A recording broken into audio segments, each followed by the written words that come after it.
My sister told my niece, "You abandoned us for money."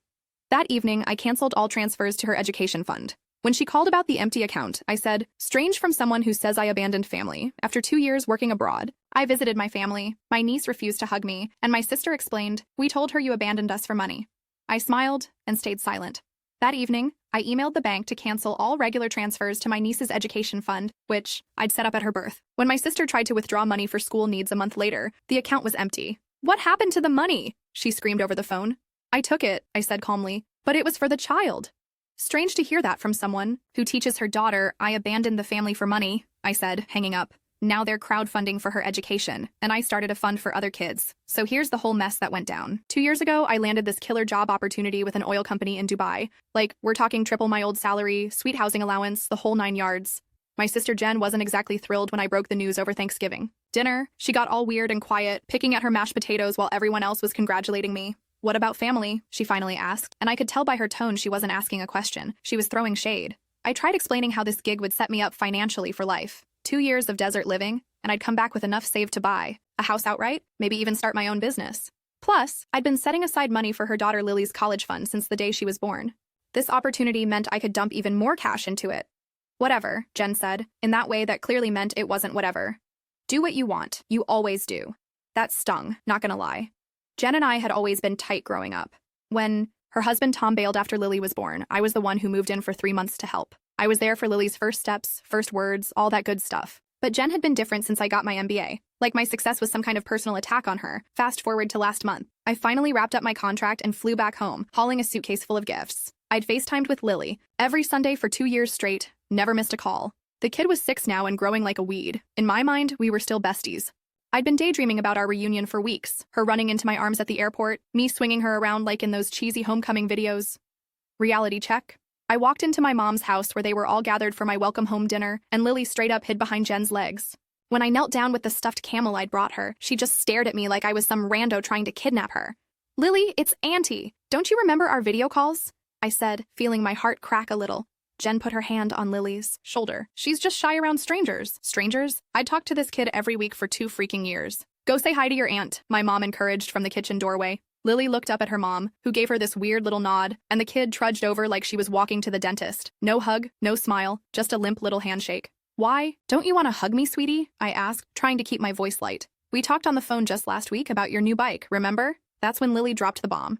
"Mommy says you left us for money, that you don't really care about us." The room went dead silent. I looked up at Jen, who had the nerve to shrug like, "Kids, right? They say the darndest things." "We told her the truth," Jen said flatly. "You abandoned your family to chase dollars in the desert." I wanted to flip the dining table right then and there, but my mom was giving me that look she used to give when we were kids, the one that said, "Not in my house." So I just smiled, swallowed the rage, and moved on with dinner. But inside, I was livid.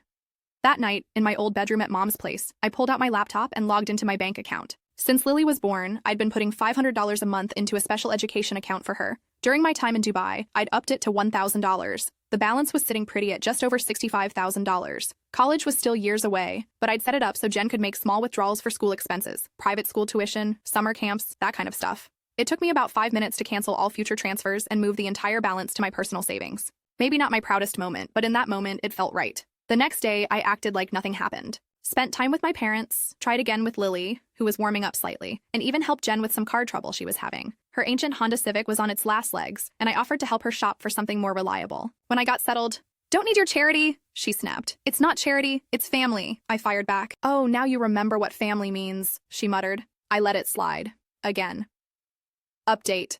Y'all won't believe how fast this blew up. Thanks for all the supportive comments, making me feel less crazy here. Some people asked why I didn't confront my sister right away about poisoning my niece against me. Truth is, I was shocked and needed time to process. But now I'm wondering, did I go too nuclear by taking all the money?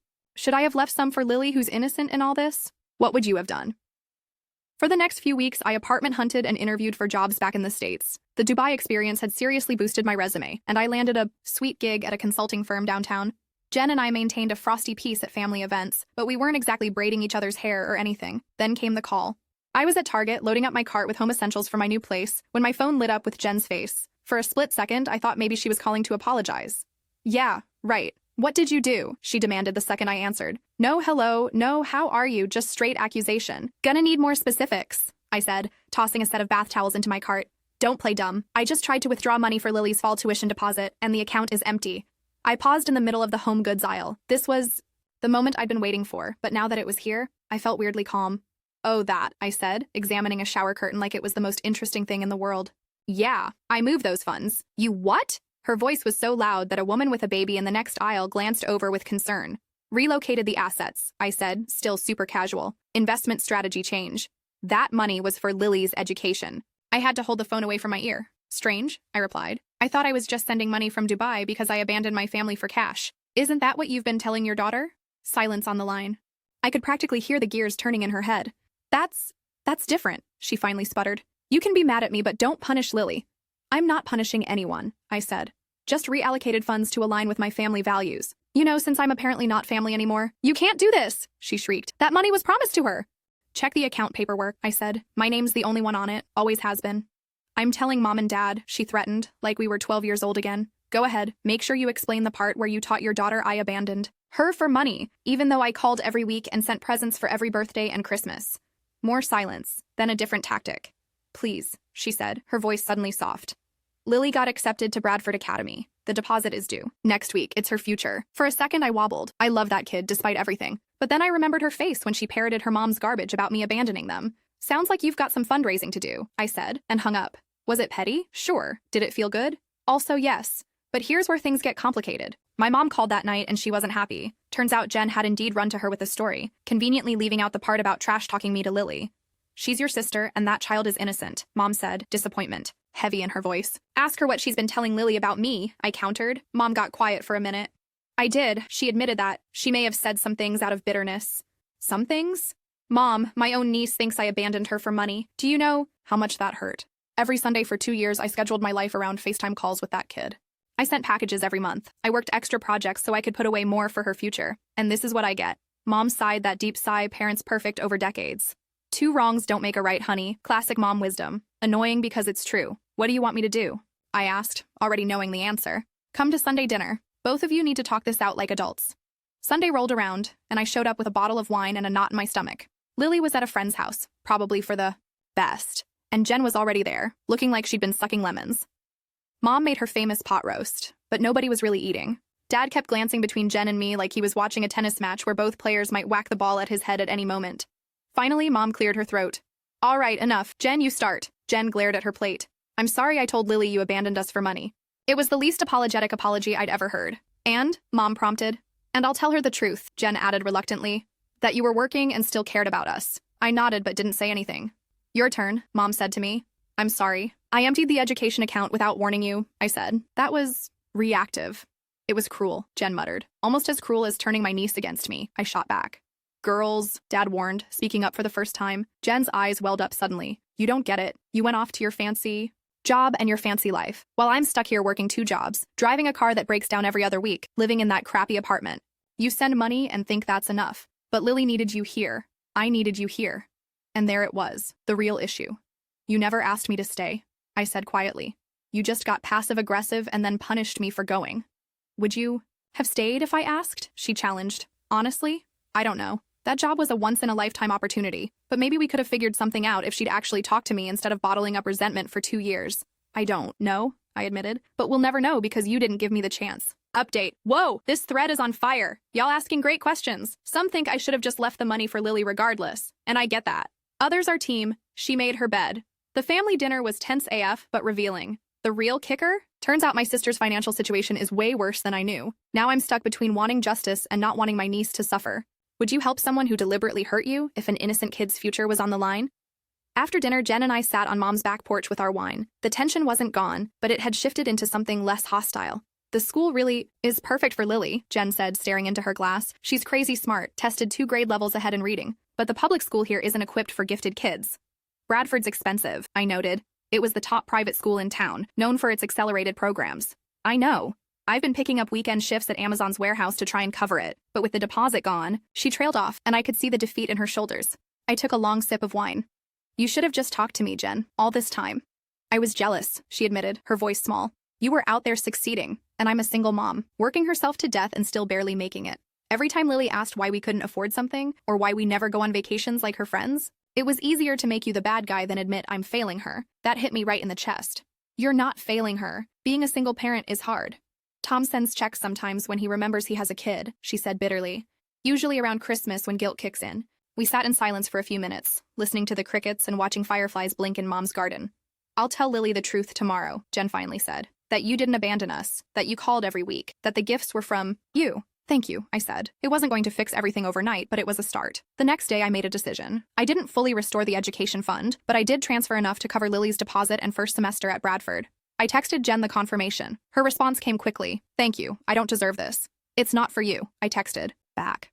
It's for Lily. A few hours later, my doorbell rang. Lily was standing there holding a handmade card with, I'm sorry, written in glitter glue. Mommy told me she said not true things about you, she said solemnly. She said you called me every week even when you were super far away. I knelt down to her level. That's right, kiddo. I missed you every single day I was gone. I remember the calls now, she said. You used to make the camel puppet talk to me. My heart just about burst. You remember Humpy the camel? She giggled. That's a silly name. Want to see him again? I asked, and her whole face lit up.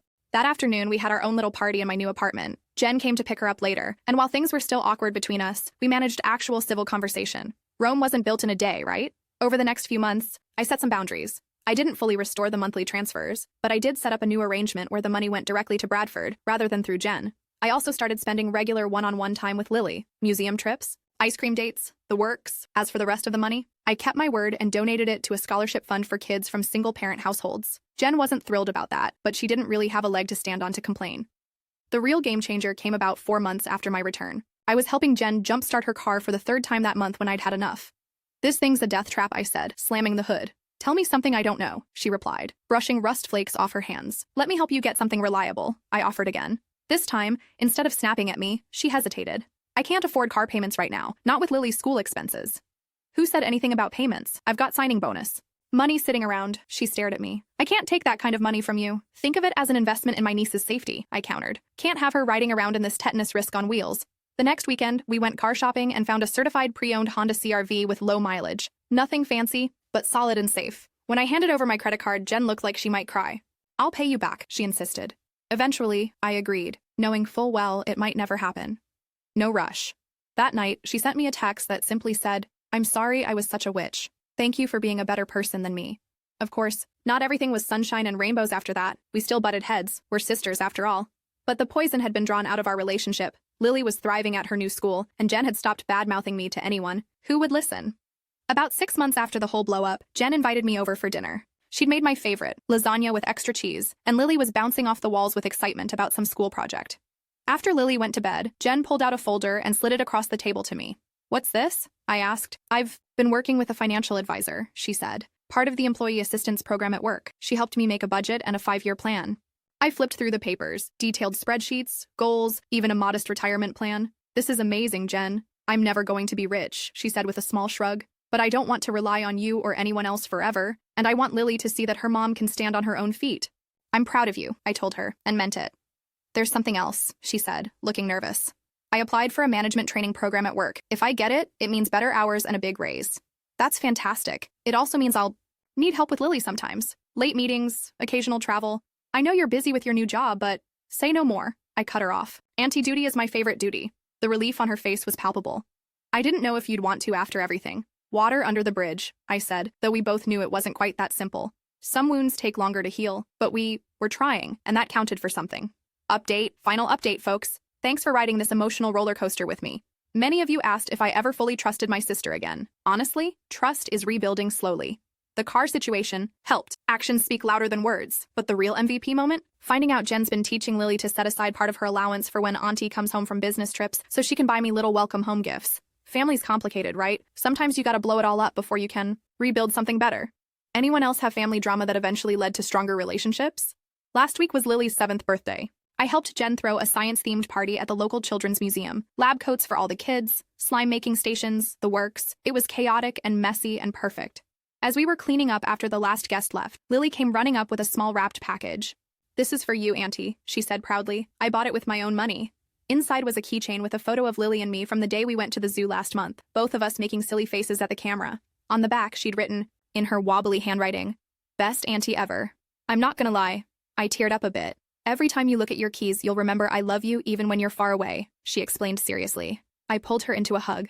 I'm not planning on going far away again anytime soon, kiddo. Over her head, I caught Jen's eye. She mouthed, thank you. And I knew she wasn't just talking about the party. That night, as I was driving home, I thought about how differently things could have gone. If I'd stayed angry, if Jen had stayed defensive, if we'd both dug our heels in, we might have lost each other for good, and Lily would have been caught in the middle. Instead, we'd fumbled our way towards something better. Not perfect, we still have our moments, but real. I keep that keychain on my work bag now. A reminder that family is complicated and messy, and sometimes drives you absolutely bananas. But at the end of the day, if you're lucky, it's also worth fighting for. Even when that fight means playing hardball with your sister's bank account to teach her a lesson about lying to her kid. Hey, I never claimed to be a saint, just an auntie who won't be messed with. Funny thing is, Jen jokes now that emptying that account was the best thing I could have done for her. Kicked my butt into gear, she says, made me stop feeling sorry for myself and start making moves. As for me, I learned something too. Sometimes the people who hurt you the most are the ones hurting the most themselves. Doesn't make it right, but it makes sense. So yeah, that's how my sister regretted teaching her kid lies about me. It wasn't pretty, and it sure wasn't easy, but we got there in the end. And now I've got a science-loving niece who thinks I hang the moon, a sister who's slowly becoming my friend again, and a family that's stronger for having been broken. Not a bad outcome for someone who supposedly abandoned her family for money, right?